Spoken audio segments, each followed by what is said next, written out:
everyone. I know we've had some questions about using Cambrooke's eggs and the proper way to cook them and get them to come out in a delicious manner.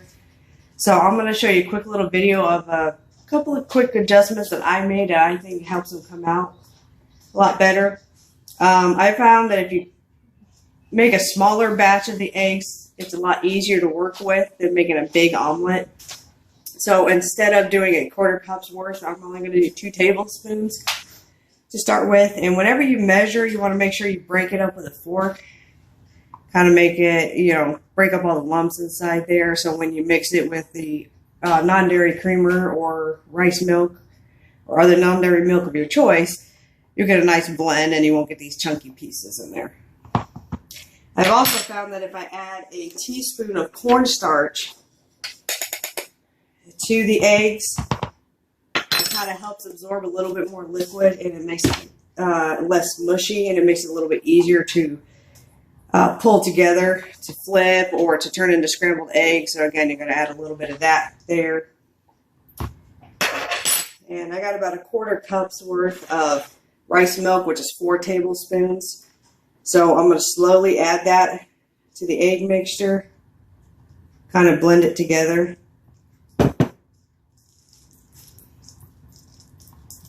It's almost like you're making a batter for it. So you don't want it too thick, but you don't want it too thin either. There we go. Let's take a look at that, see what we got. Okay, while I'm mixing that, I'm going to start my skillet off on medium.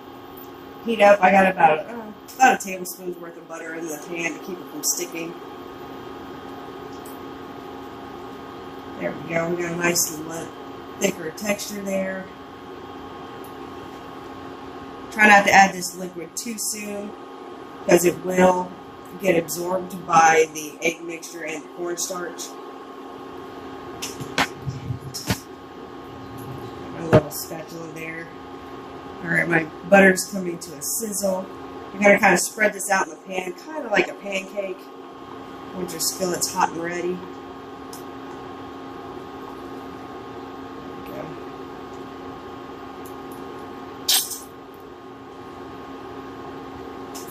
Use your whisk there. I use about 3 tablespoons of rice milk for this. If you think it's still a little too thin for you, you can thin it out a little bit, but you're going to spread it out into the pan nice and evenly.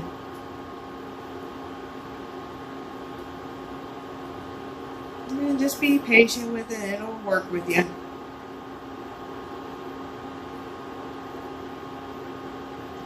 Try to make sure you have time for it. If you rush this, it will kind of fall apart on you, which is never fun.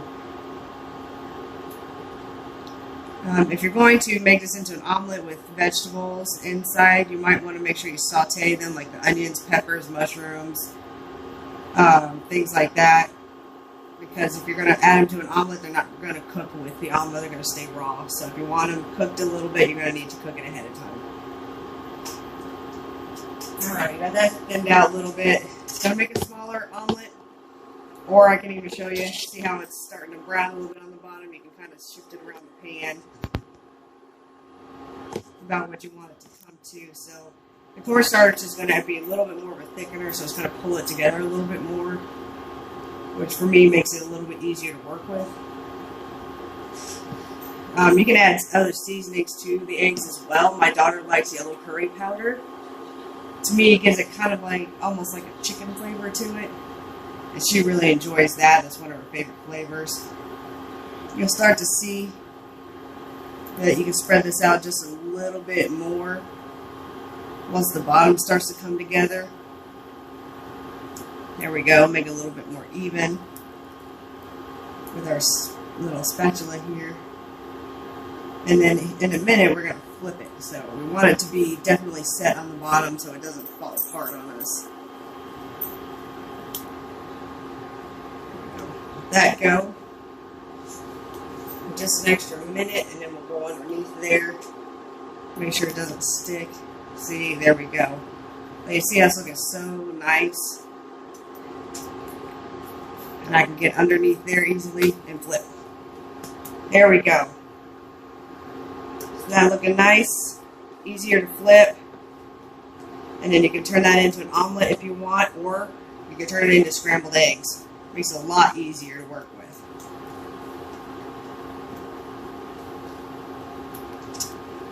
That's set there. We're just going to try the omelet. We'll flip it like an omelet, and then I'll show you how to turn it into like a scrambled egg kind of a mixture. And then you can choose which way you want to do it, and then we'll just plate it for you, and that'll be about it.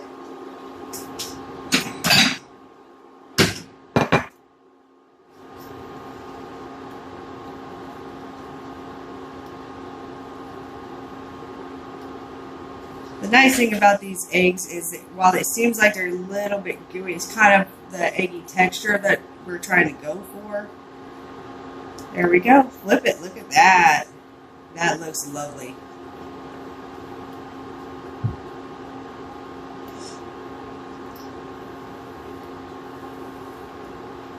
And again, you can always make 2 omelets if your child will eat 2 omelets, or if yourself will eat 2 omelets.